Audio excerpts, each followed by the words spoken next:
Après avoir pensé la transition politique malienne à travers les impensés de l'État pour la première édition du Forum universitaire de Bamako en 2020, le laboratoire Makoter propose cette année de réfléchir à la place qu'occupent les intellectuels africains aujourd'hui. Ce forum ne se veut pas qu'un simple moment d'échange entre universitaires. Tout au contraire, il s'agit de prendre la mesure des ruptures historiques qui se jouent partout en Afrique et engager un dialogue réflexif sans concession avec les acteurs de la vie publique. Et quel meilleur espace que celui du mémorial Modibo Keïta pour engager ces débats à Bamako, 62 ans après les indépendances, mais aussi 31 ans après les révolutions démocratiques. Merci. Merci, chers invités, à tous d'être venus si nombreux, si matinalement. Donc ce forum, effectivement, a pour thème les intellectuels africains aujourd'hui et la question penseurs et acteurs de la rupture historique. Monsieur le maître de cérémonie le disait tantôt, l'Afrique du XXIe siècle est en pleine mutation.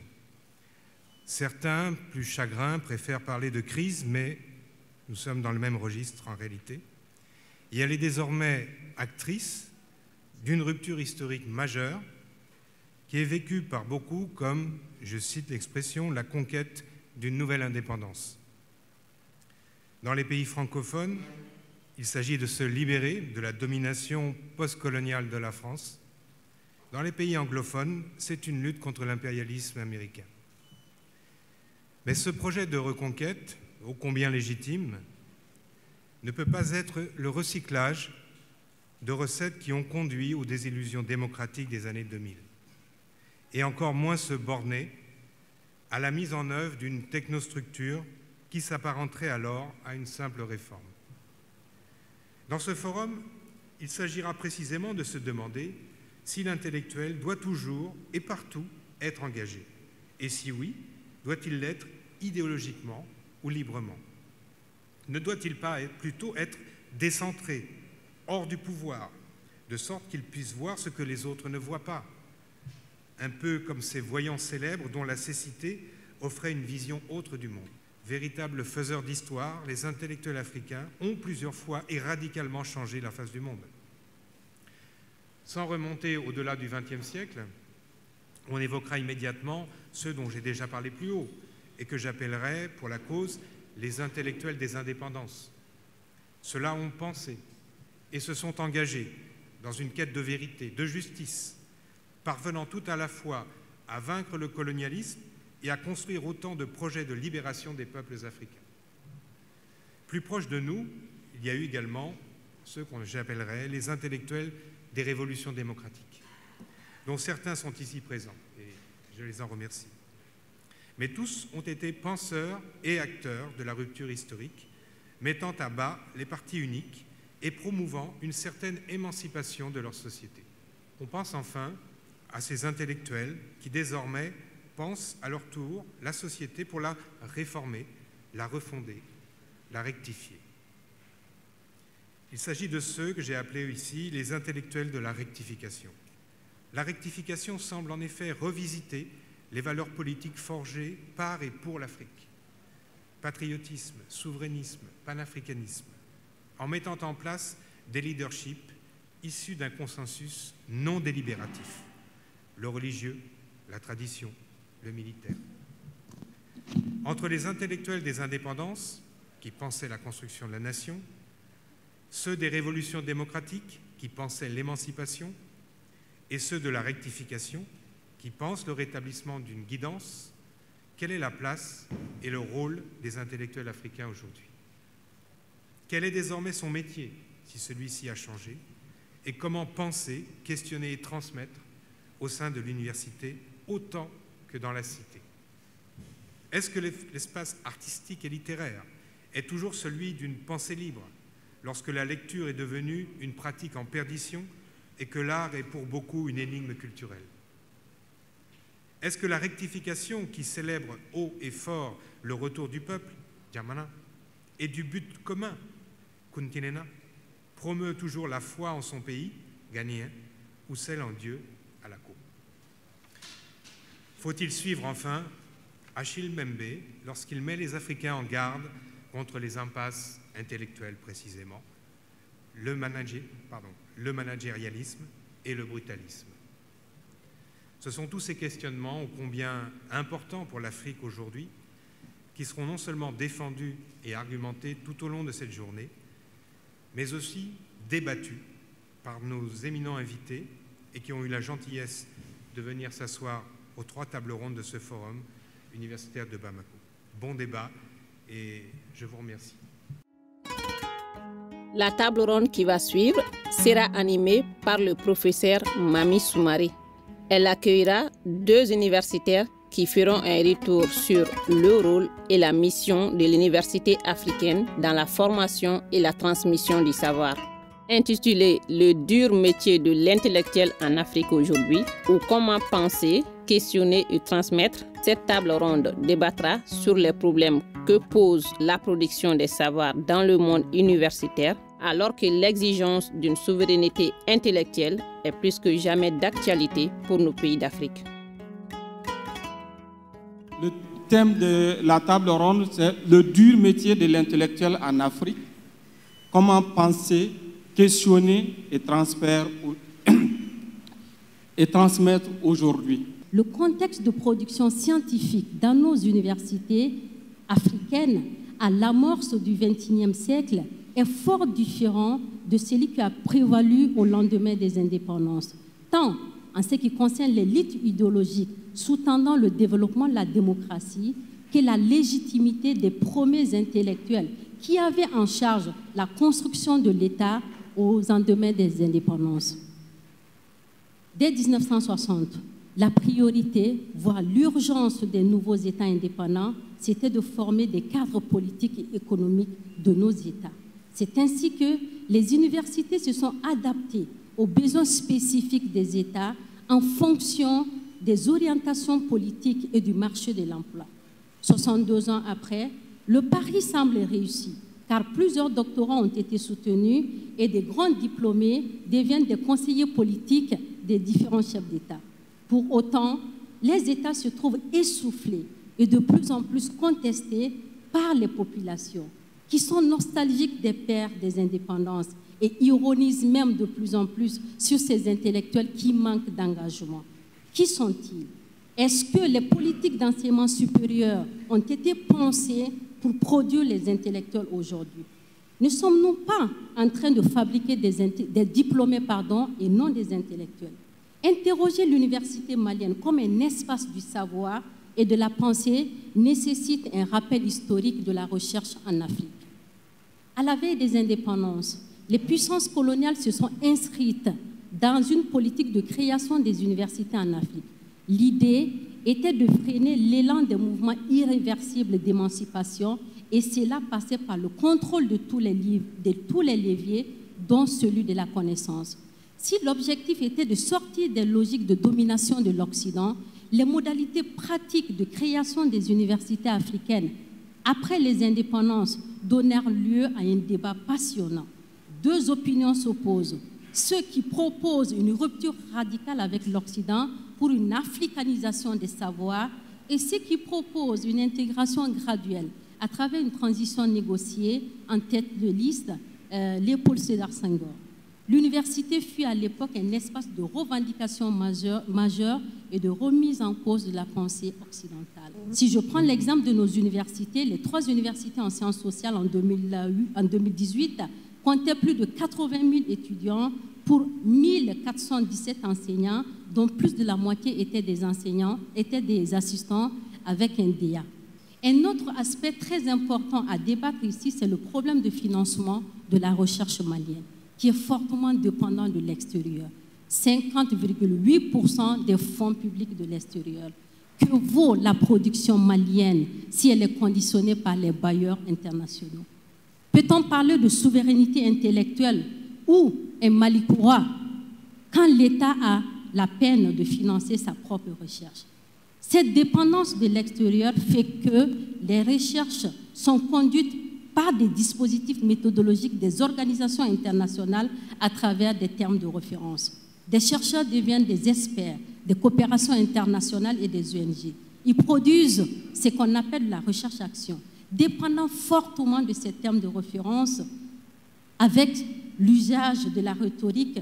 Et j'aime dire souvent, il faut un cadre logique, il faut des objectifs généraux, il faut des recommandations, et l'enquête se fait dans un temps qui n'est pas le temps de la recherche. Se pose énormément un problème, voire la logique de l'externalisation de la recherche hors de l'université. Cependant, les règles de jeu de la recherche fondamentale, c'est autre chose. C'est construire une problématique, choisir des outils de recherche et promouvoir toutes des formes de collaboration, susciter un espace scientifique à travers des séminaires et voir aller vers des publications et une mobilité internationale, c'est-à-dire le Fonds compétitif pour la recherche et l'innovation technologique qui a été mis en place en 2021 à travers le Centre national de la recherche scientifique et technologique. Ce fonds alimenté sur le budget national était fixé à 0,2% des recettes fiscales pour financer justement ce qu'on appelle la nouvelle recherche de type financement ANR au Mali. Lancé en 2017, 305 projets de recherche ont été soumis dans tous les domaines, sciences techniques, environnement, mathématiques, sciences sociales, santé et j'en passe. Seulement 49 ont été financés par le comité de pilotage du FCRIT, dont 3 projets en sciences humaines et en sciences sociales. Le budget alloué justement à ce projet, au FCRIT était de 2,3 milliards de francs CFA. Je vais vous parler des différentes ruptures qui ont marqué l'histoire de notre institution éducative. Ces ruptures, comment elles apparaissent, comment elles sont traitées, comment elles nous plongent dans des formes d'impasse. C'est cela l'objet de notre communication.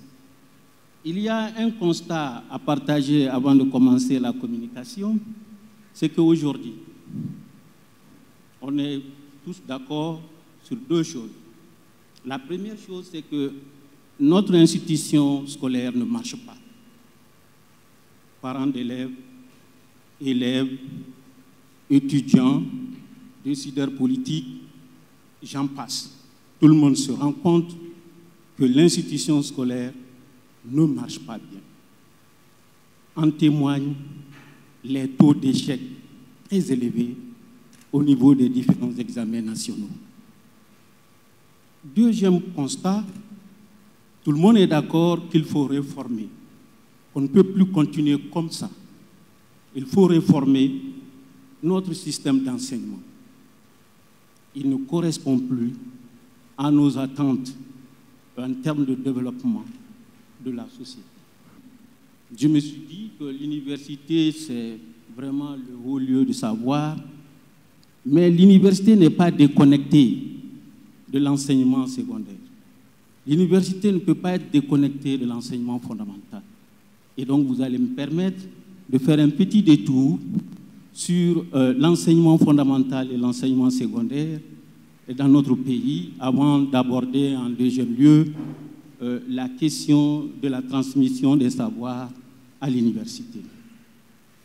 Pour aborder la question de la transmission, je vais avoir comme fil conducteur les ruptures, les réussites, les impasses. Ces 3 concepts seront articulés autour de la notion de contenu-valeur, de canon de transmission, je vais dire de pédagogie, et des finalités de la formation. Donc, de 1992, on va aller 30 ans encore, en 2022, voilà qu'est-ce qui s'est passé dans l'enseignement. 2 choses importantes. La privatisation de l'enseignement, la décentralisation de l'enseignement. On a ouvert l'enseignement. Jusqu'en 1992, c'était l'État qui organisait l'enseignement, qui faisait tout. Maintenant, on a fait une ouverture, on a ouvert au secteur privé, on a ouvert aussi aux communautés organisées à la base pour pouvoir dispenser des formes d'enseignement. Et vous voyez le résultat. Aujourd'hui, on a beaucoup d'élèves qui viennent du secteur privé. Beaucoup d'élèves qui viennent également des écoles communautaires. Et ce maillage a eu quelques difficultés. Et j'allais dire quelques impasses. Parce que l'État ne maîtrise plus, n'a pas le contrôle des contenus d'enseignement. Et souvenez-vous, on dit souvent l'école turque, l'école française, l'école américaine. Voilà, donc un ensemble hétéroclite de contenus d'enseignement qui sont dispensés dans des formats pédagogiques dont on ne sait pas la portée, mais dans le même pays. Or, il n'y a pas le minimum de partage de valeurs. Et c'est inquiétant parce que si on se dit que ces enfants vont demain prendre la relève du pays, assurer la gouvernance du pays, alors qu'ils n'ont pas partagé pendant tout le temps de leur parcours scolaire le minimum de valeurs éducatives. Cela pose énormément de problèmes. Et j'en interpelle justement tous ceux qui sont là pour réfléchir si nous devons continuer sur cette lancée. Où moi, je crée mon école. Je mets un enseignant. Il enseigne avec le syllabaire, l'autre avec flamboyant, l'autre avec matin d'Afrique, l'autre avec les sourates, je vais dire l'enseignement arabo-islamique. Donc, vous voyez un éclatement total qui échappe à tout contrôle. Et c'est extrêmement important aujourd'hui d'y réfléchir.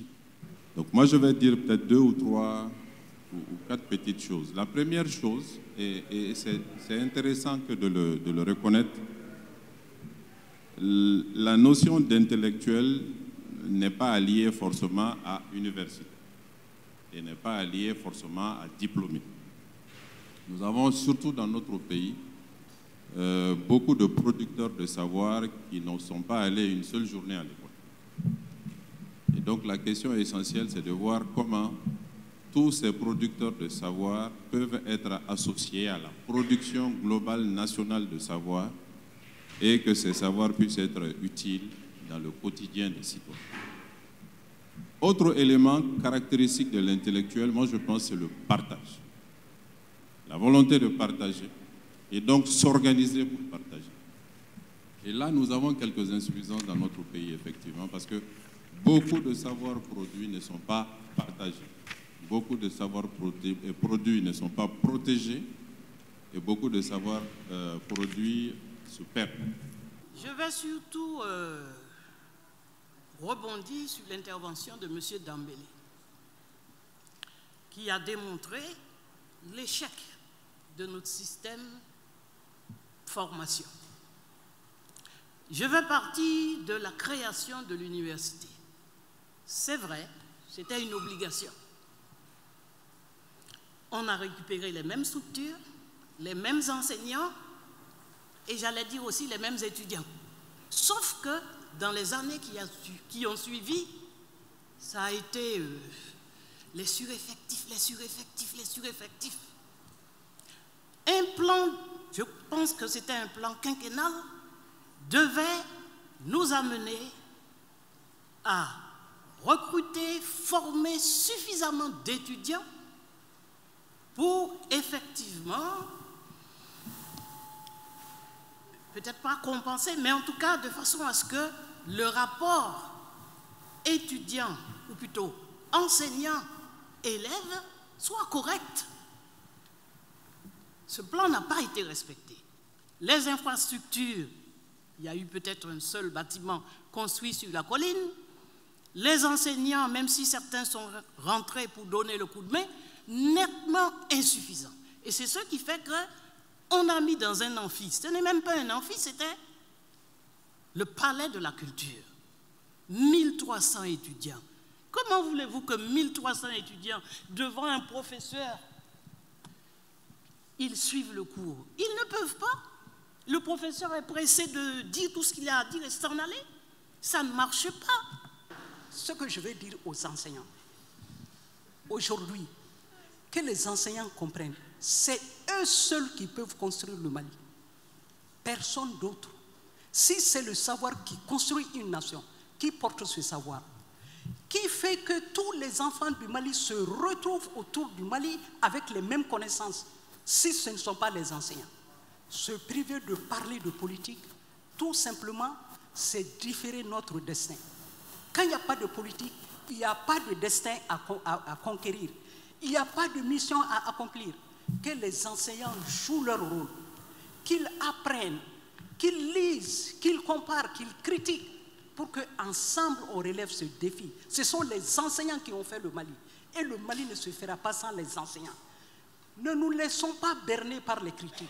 Faisons notre propre autocritique et saisissez-nous du destin, qui est notre destin, le destin de construire le Mali. Au Mali, de façon particulière, mais en Afrique, de façon globale, on n'a pas encore pris la dimension de la recherche, du rôle de la recherche dans le développement d'un pays. Parce qu'encore une fois, on dit « Ah, on a faim, les gens ont faim, on ne peut pas ». Mais c'est la recherche qui peut nous faire sortir de tout ça. Mais on a encore négligé la recherche. Mais le second volet, c'est qu'il n'y a pas suffisamment de chercheurs à l'université. Voyez-vous, moi je suis géographe. Il y a des années où on a reçu plus de 6 000 étudiants en première année. Qu'est-ce que vous voulez faire de 6 000 étudiants? On ne peut même pas leur assurer des cours de qualité, à plus forte raison faire de la recherche. Donc, l'un dans l'autre, ça fait que ce que l'État donne est insuffisant, mais il n'y a pas suffisamment de ressources humaines pour déjà fructifier cet effort de l'État. La table ronde que l'on va voir à présent sera présidée par l'éditeur et écrivain Ismaël Samba Traoré. Les deux universitaires qui présenteront leur communication interrogeront l'espace littéraire et artistique comme production intellectuelle africaine. Ils se demanderont si l'imaginaire de l'artiste ou de l'écrivain offre plus de liberté d'expression et si oui, pour quel débat public et quelle conscience susciter. Les acteurs de la culture africaine anticipent-ils les ruptures politiques en cours et quel rôle jouent les femmes dans ces grands changements sociaux? J'ai conscience que notre thème a l'air un peu plus compliqué à embrasser dans la mesure où nous parlons de l'artistique et du littéraire, et à l'intersection desquels nous devons tenter de percevoir en quoi ces espaces sont-ils porteurs ou portent-ils des carrières intellectuelles, des destins intellectuels. Je vais parler de l'espace littéraire. Je disais tout à l'heure que cette communication, je m'intéresse surtout à l'espace littéraire malien pour voir si cet espace aujourd'hui est porteur d'un débat intellectuel et pas n'importe lequel. Un débat intellectuel autour d'un sujet très sensible qui est celui du genre. Poser la problématique du genre dans l'espace intellectuel malien ne revient-il pas à poser la question de la représentation de la femme, son rôle et place dans une société malienne dominée par les hommes où la femme n'est valorisée qu'à travers le mariage et la maternité qui lui confèrent un statut et une reconnaissance sociale. Ainsi peut-on lire dans Les Mamelles de l'amour, le dernier volume de la trilogie de Fatoumata Keïta, ces propos d'un personnage, Bafi, qui est le père de Titi, qui s'exprime sur les défis de l'éducation des filles aujourd'hui dans notre société. Et je le cite. « Élever un garçon est bien difficile, mais élever une fille pour en faire une citoyenne de son temps, capable d'être lucide pour ne pas se laisser dérouter, autonome pour être indépendante, l'est encore plus. Il s'agit maintenant de l'accompagner afin qu'elle puisse avoir des compétences et des connaissances nécessaires qui feront d'elle pas seulement une épouse, mais un individu affranchi. Ceci est encore plus difficile dans une société où les pieds restent dans les coutumes et les têtes au XXIe siècle avec ses réalités et sa technologie frénétique. » Fin de citation. La question des rapports hommes-femmes s'invite même dans les mémoires qui deviennent un prétexte de parler des femmes dans des sociétés patriarcales. Ainsi, dans Morilaka, d'Ismaël Samba Traoré, qui parle des communautés sahéliennes et leurs trajectoires, peut-on lire ces phrases, je cite, « Lorsque je prends la plume pour raconter ma mère, mon père, mes ancêtres. Rabia s'impose plus que toute autre femme de la lignée. Épouse, maîtrise et dominée par les rapports de force conjugale, sociale, sainte femme et lettrée, sereine, qui passa sa vie à méditer, prier et écrire. Héroïne entêtée, assumant son identité de lettrée. Fin de citation. S'il est vrai que la femme occupe une place très importante dans la société malienne, car elle est perçue comme le pilier central de la famille en tant que mère, éducatrice et gardienne des valeurs sociétales, elle fait aussi l'objet de préjugés qui entravent son épanouissement. Ainsi, pour Maganja, un des personnages de Souffert de Fatoumata Keïta, être une femme, c'est feindre, dissimuler, c'est résigner, c'est soumettre et patienter afin d'avoir des lendemains meilleurs à ses enfants. Fin de citation. Par conséquent, nous remarquons que c'est quand même dans l'espace littéraire que les autrices maliennes se sont les plus exprimées sur la condition périollisante de la femme. Même si elles ont été sur le terrain du militantisme au niveau des associations féminines et des partis politiques, la littérature, l'imaginaire, leur a donné un espace pour débattre des questions sensibles de leur société, notamment les rapports hommes-femmes. Si les écrivains maliens ont su aborder ce sujet avec plus de tact, en mettant en exergue leur analyse et leur point de vue sans langue de bois, c'est parce que la littérature, et plus précisément le roman, est considéré comme un espace de confrontation idéologique par excellence. Si le genre est bien un outil d'analyse à l'université, il peine à devenir un objet de débat intellectuel. Or, entre les traditionalistes, les conservateurs religieux, les institutions internationales, les associations féminines et féministes, les politiques, les universités peuvent jouer un rôle de médiateur en produisant un autre discours, en élaborant ou en reconceptualisant les terminologies. Ce travail de théorisation est plus que nécessaire aujourd'hui. En parlant d'art et d'intellectuels au Mali, comment ose-t-il poser ce problème? Ce matin, les uns et les autres se sont bien interrogés dans le premier panel, déjà sur ce qu'était l'intellectuel. Ce n'était pas facile, mais il y a eu des réponses. Moi, je devrais à la fois continuer l'interrogation sur ce qu'est l'intellectuel et en ajouter une autre interrogation. Qu'est-ce que c'est l'intellectuel artiste? En quoi l'art peut-il être un acte ou une attitude intellectuelle? Ce matin, on a parlé de deux choses importantes, l'attitude et l'aptitude. L'attitude suppose un savoir, une maîtrise, une expertise et des compétences.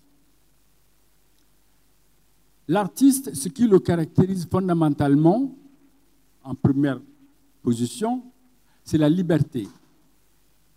La liberté de créer. Je dis bien la liberté de créer. J'ai une déformation professionnelle. Créer, ça veut dire quoi? Le mot en lui-même signifie faire exister ce qui n'est pas. Le premier créateur, certains vous diront qu'il est ailleurs. C'est Dieu le premier créateur. Autrement dit, il a déjà créé ce que l'art devrait créer. Et pourtant, on fait bien une distinction, nous autres, entre ce qui est beau dans la nature et ce qui est beau de par l'acte humain. Autrement dit, on demande à un artiste de pouvoir créer quelque chose qui n'existe pas, qu'on appellerait une œuvre. On m'a dit art et littérature. Je ne vous parlerai que d'art parce que Mme Keïta a suffisamment parlé de littérature. Je toucherai deux mots de la littérature à ma qualité d'écrivain, mais je vous parlerai plus de l'art en tant qu'esthéticien. La liberté n'est pas possible justement parce qu'il y a autorité. Autrement dit, tout ce qui est créé dans la parure, dans le pouvoir ou dans la religion doit être validé. On revient à la notion d'autorité dans la société traditionnelle. Ce que crée l'art, il le crée pour que cela serve à la société. Que ce soit la stature de Gond, donc que ce soit dans la parure, dans le pouvoir ou dans la religion, le contrôle sur l'œuvre est assez important. Et de par ce contrôle, une question s'impose, est-ce qu'il y a liberté? Est-ce qu'il y a indépendance de l'artiste? Et est-ce qu'il y a indépendance et liberté de l'œuvre? Je vais tout simplement revenir sur une question qui m'a un peu... je me suis posé du moins une question en voyant le thème de la deuxième table ronde, l'espace artistique et littéraire comme production intellectuelle africaine. J'ai pensé que tout comme nous l'avons fait ce matin en parlant d'université, qu'on allait peut-être interroger les lieux de formation des artistes. Et bien entendu, je pense à l'INA forcément, Ismaël Samba qui est un ancien de l'INA, n'est-ce pas Ismaël? Chab qui est ancien de la philosophie à l'INA. Et je crois, vraiment sans me tromper, que l'INA est un institut majeur de formation des artistes. Et que c'est là où vraiment les artistes intellectuels se sont formés. Et quand je dis artistes intellectuels, j'essaie de faire aussi le lien avec le thème vraiment de cette rencontre d'aujourd'hui, c'est-à-dire intellectuels comme acteurs de la rupture historique. Et je crois vraiment que les artistes de l'INA ont contribué à une certaine rupture historique dans l'histoire du Mali. Je vais prendre l'exemple de Wari. Wari avec Ousmane Sow, le dramaturge. À la fin des années 80, c'était vraiment les années peut-être les plus difficiles. On sentait déjà que le régime militaire arrivait à bout de souffle et Ousmane Sow, entouré de ses étudiants, de ses élèves, a monté cette pièce majeure, Wari. Quand j'ai décidé de faire ma thèse, j'ai compris que la femme n'a pas du tout de droit au Mali. Je me suis posé la question, mais qu'est-ce que c'est que la femme alors? Il y a une multitude de types de femmes au Mali que j'ai compris et qui a été confirmé aujourd'hui par rapport aux différents intervenants. Il y a d'abord une femme au nord, le genre de femme qu'on peut rencontrer au nord où la femme a le monopole de la famille. Il y a le type de femme que mon professeur vient de soulever où c'est la femme qui dessine la nuit. Il y a un autre type de femme que ma chère collègue a souligné lors de son intervention. Et moi, j'ai essayé de faire un petit exercice pour comprendre la femme, par exemple, dans la science. Et mes résultats m'ont donné que pour demander aller à une mission, il faut demander deux ordres de mission. Il y a un premier ordre de mission qui est donné par ton service et un deuxième ordre de mission qui est donné par mon mari qui est là. Et parfois, pour avoir ce ordre de mission, il y a un problème de choix qui se pose. Et qui va s'occuper de moi quand tu vas en mission? Et qui va s'occuper de tes enfants? Donc du coup, les femmes ont toujours ce problème à la maison, ce problème de gestion entre le foyer et la fonction, les enfants, les parents du mari. Et j'ai constaté également que lors de mes enquêtes, que pratiquement toutes les grandes femmes intellectuelles ont atteint ce niveau quand elles étaient déjà mariées. Donc ça veut dire que l'homme est obligé d'accepter la femme telle qu'elle est parce qu'elle est déjà mariée et puis elle a fait son petit chemin pour atteindre ce niveau. Contrairement aux femmes qui ont le doctorat étant célibataires. Si jamais tu as atteint le niveau de doctorat sans avoir un mari, vous risquez de mourir célibataire. Donc en ce moment, quel va être le pouvoir de la femme? Si je fais allusion au Tafé Fanga, si je fais allusion aux droits des femmes, si je fais allusion à tant de pouvoir donné aux femmes par nos constitutions internationales et nationales.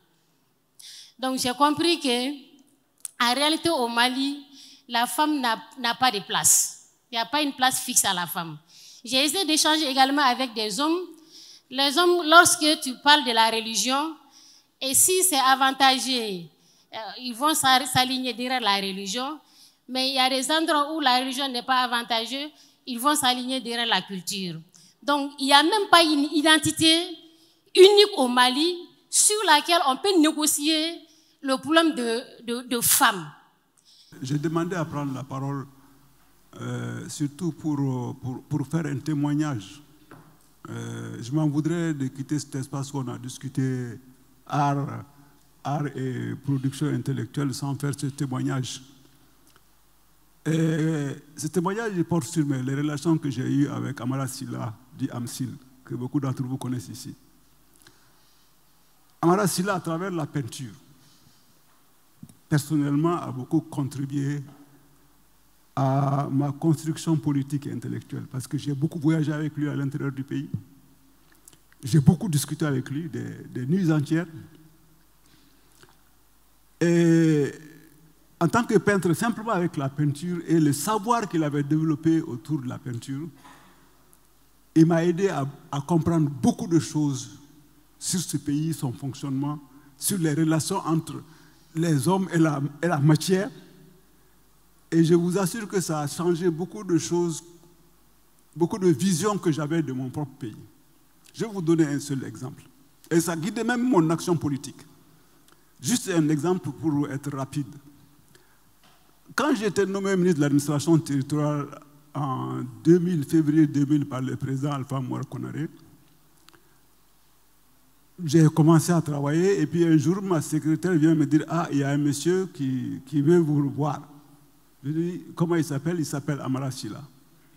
Je dis « Bon, laissez-le venir. » Il est venu, il avait un tableau qu'il avait peint. Il ne m'a même pas adressé la parole. Il a regardé dans mon bureau un endroit idéal où il pouvait mettre ce tableau. Il l'a mis en face de moi. Il avait le tableau, les pointes et le marteau. Il a fixé le tableau sans m'adresser la parole. Quand il a fini, il m'a regardé et dit « Monsieur le ministre, c'est l'œil du peuple qui vous regarde. » Effectivement, ce tableau, il l'avait configuré autour d'un œil énorme. C'est l'œil du peuple qui vous regarde. Et il est parti. Et je vous assure, quand je me retrouvais dans mon bureau seul à prendre des décisions, parce que quand on est ministre, souvent on est amené à prendre des décisions tout seul, malgré tous les attachés et les conseillers qu'on a autour. Le tableau de Amara m'a beaucoup aidé à prendre des décisions justes. Au niveau de l'espace artistique, il y a des expressions libres, mais il n'y en a pas beaucoup. Parce que malheureusement, cet espace aussi a été majoritairement griotisé et pour ne pas dire caporalisé par ceux qui ont le pouvoir financier et ceux qui ont le pouvoir politique. Et là-dessus, bon, on est quelques artistes à essayer de garder notre liberté de penser, notre liberté d'expression et notre liberté de création. Et malheureusement, le secteur n'étant pas très organisé, il est très difficile d'être indépendant artistiquement au Mali d'aujourd'hui. Le forum a été très enrichissant. Et pourquoi? Parce que au moins là, on entend des points de vue, on entend des intellectuels s'exprimer avec plus ou moins de liberté. Et ça pourrait être le début de quelque chose. La troisième et dernière table ronde, modérée par le professeur Gilles Holder, proposera une réflexion sur les intellectuels de la rectification. Les deux universitaires qui interviendront les feront sous la forme de témoignages personnels sur leur rôle lorsqu'ils deviennent les personnes ressources des acteurs politiques pour établir un nouvel ordre de la société, tantôt par le religieux, tantôt par la tradition, tantôt par le militaire. Alors cette dernière table ronde qui s'intitule « Démocratie égarée et les intellectuels de la rectification », vous l'aurez compris, est un questionnement sur les intellectuels aujourd'hui, ici même, sur effectivement ce moment important, un moment politique, mais aussi un moment intellectuel, et je crois que ça a été souligné, de cette rupture historique qui est en cours, qui est en marche. Que je vais aborder une thématique. On avait parlé de conseiller technique du religieux, mais moi j'ai un peu changé, je parle d'accompagnement technique. Donc ma présentation va s'articuler sur 4 points. Un premier point, je vais parler un peu de ma prise de contact avec lui, depuis quand. Un deuxième point, le processus de nos relations. Et puis un 4e point sur mon engagement auprès de l'homme et des actes que j'ai posés. Et puis enfin la rupture, une rupture épistémologique. Dans un premier temps, je note qu'accepter de s'engager avec un homme, c'est accepter de réfléchir et d'agir.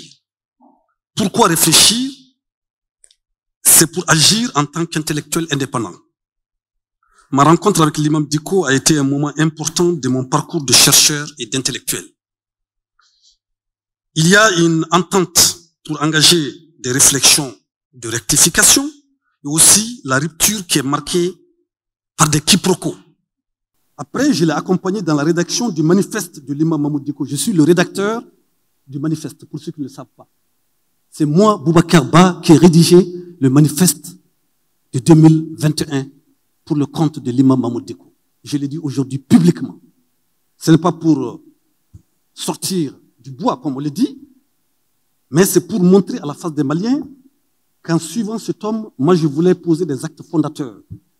Parce qu'à l'époque, il avait quitté le Haut Conseil islamique, il avait créé la CEMAS, que vous connaissez, et moi je l'avais conseillé de créer un centre pour la paix et la cohésion sociale au Mali et au Sahel.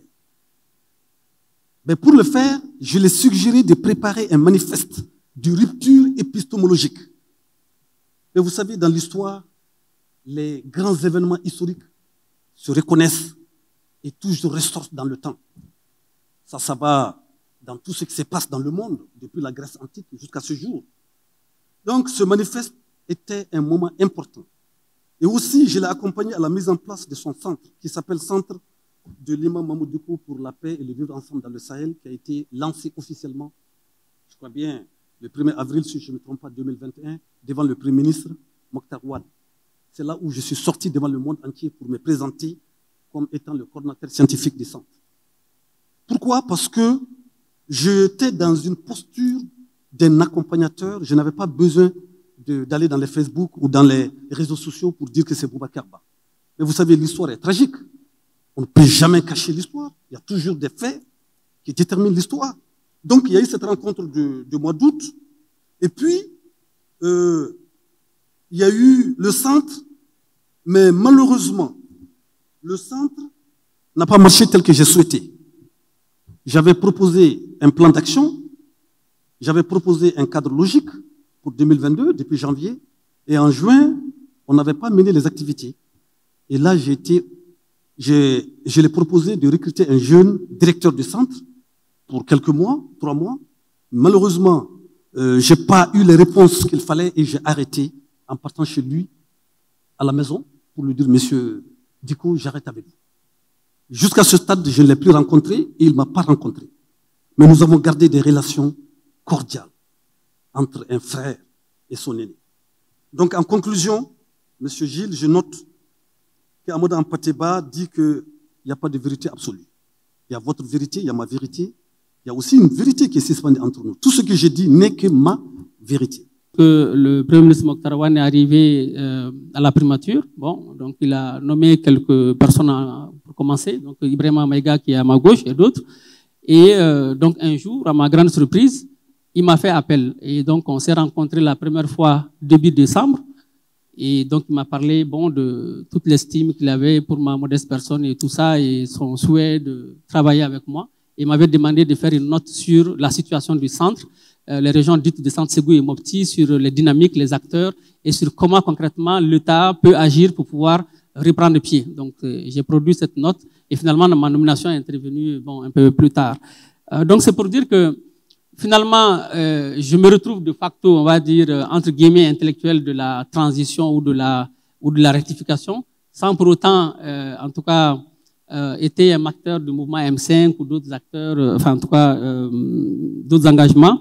Et donc, quand je suis venu, ma fonction, c'était une fonction de conseiller spécial.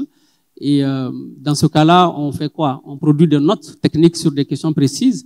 Moi, je travaillais sur des questions de déplacés internes, des questions d'esclavage dans la région de Caille, des questions de centre, bien entendu, des questions d'immigration, enfin, de société de façon générale. Donc, de temps en temps, on produit quelques notes, on discute avec lui, et, bon, on couvre quelques audiences.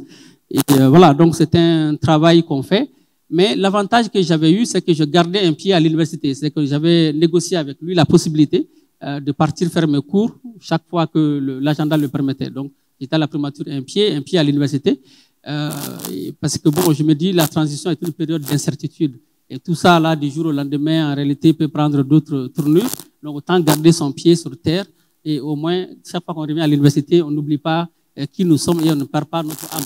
Donc, et puis bon, entre-temps, la phase de la rectification est arrivée. Et puis, bon, le Premier ministre Choguel est arrivé. Bon, il m'a gardé aussi pendant 5 mois. Donc, on l'a aidé à élaborer son plan d'action du gouvernement. Et puis, bon, d'autres actions sur les questions de déplacés et autres. Bon, et puis, à un moment donné, nos routes se sont séparées et bon, tant mieux. Et bien entendu, quand une transition arrive, c'est une période très difficile pour un pays. Une des postures, c'est de dire, bon, je ne vais pas collaborer avec les autorités de la transition, je reste dans ma chapelle, je continue à prêcher pour ma chapelle. Et puis bon, après, on ne sait jamais comment tout ça va finir. Et puis l'autre, c'est de dire, bon, on s'engage quand même, chaque fois qu'on nous fait appel, on apporte ce qu'on peut apporter, et puis ça servira à quelque chose, tant soit peu. Et donc, entre-temps, on m'a encore fait appel, donc comme membre de la commission rédaction de la nouvelle constitution. La commission a terminé ses travaux. Donc, depuis le 31 octobre, il n'existe plus de commission rédaction de la Constitution. Nous, on a remis l'avant-projet le 11 octobre. On a fait les restitutions dans les régions.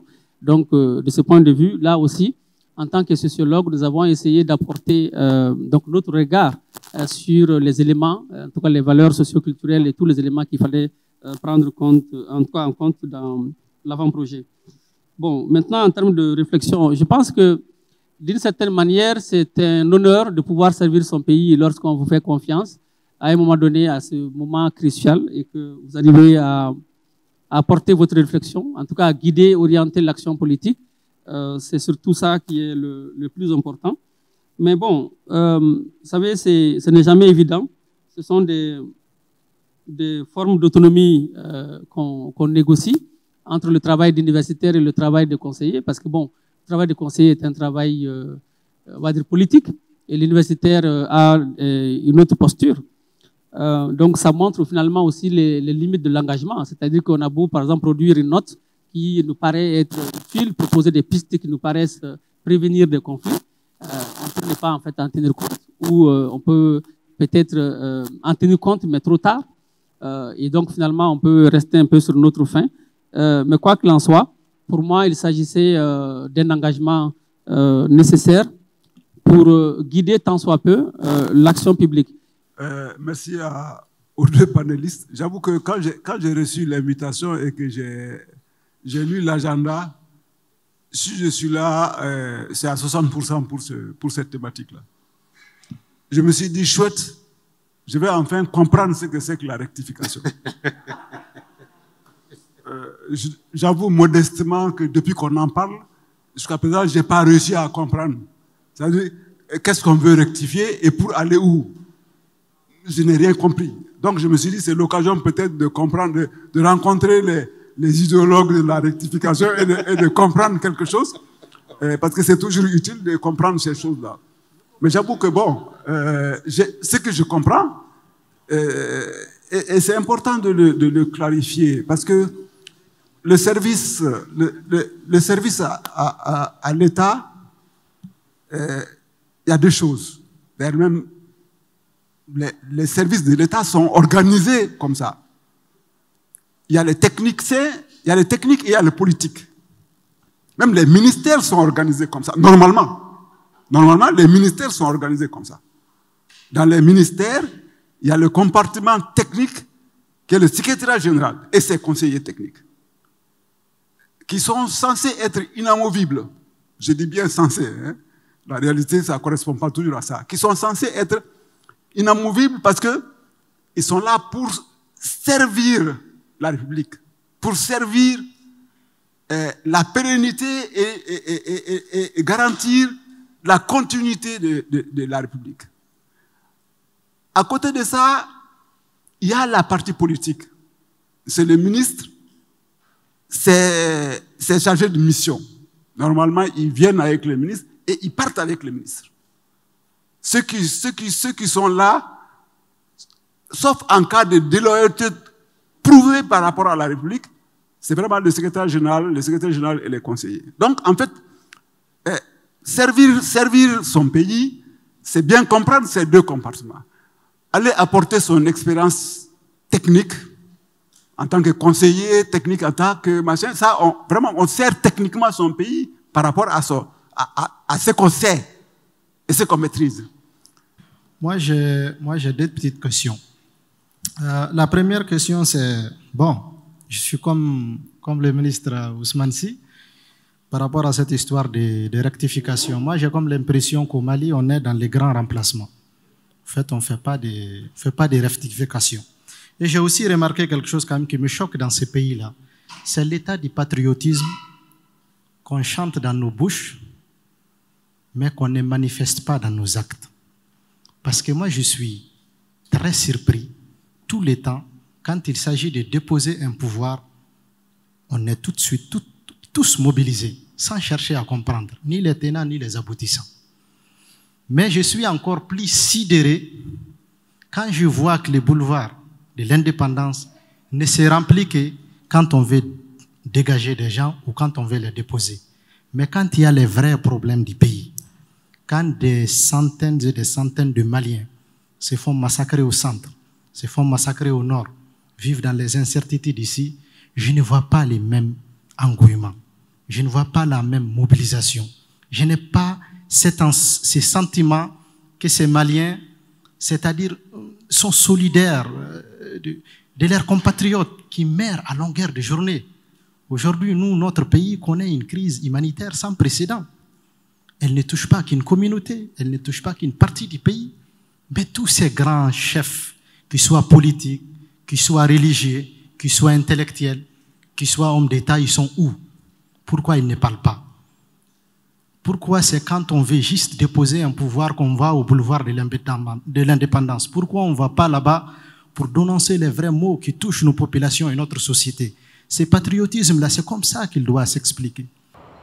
Des conclusions positives et des conclusions pertinentes, parce que l'atelier, la table ronde a permis de clarifier un certain nombre de principes et a procédé à un diagnostic de l'État malien. Au cours de ces forums, nous avons vu combien les crises sont par définition des moments forts de rupture historique et pour l'Afrique, elles sont l'occasion de conquérir une nouvelle indépendance, certes politique, mais aussi intellectuelle. En proposant ce forum, le laboratoire Makoter aura simplement cherché à susciter des débats libres et en toute franchise à partir des savoirs robustes et non partisans qui font la raison d'être des universitaires. C'est que en Afrique, et peut-être plus qu'ailleurs, l'université ne doit et ne peut se contenter de vivre sur la colline du savoir.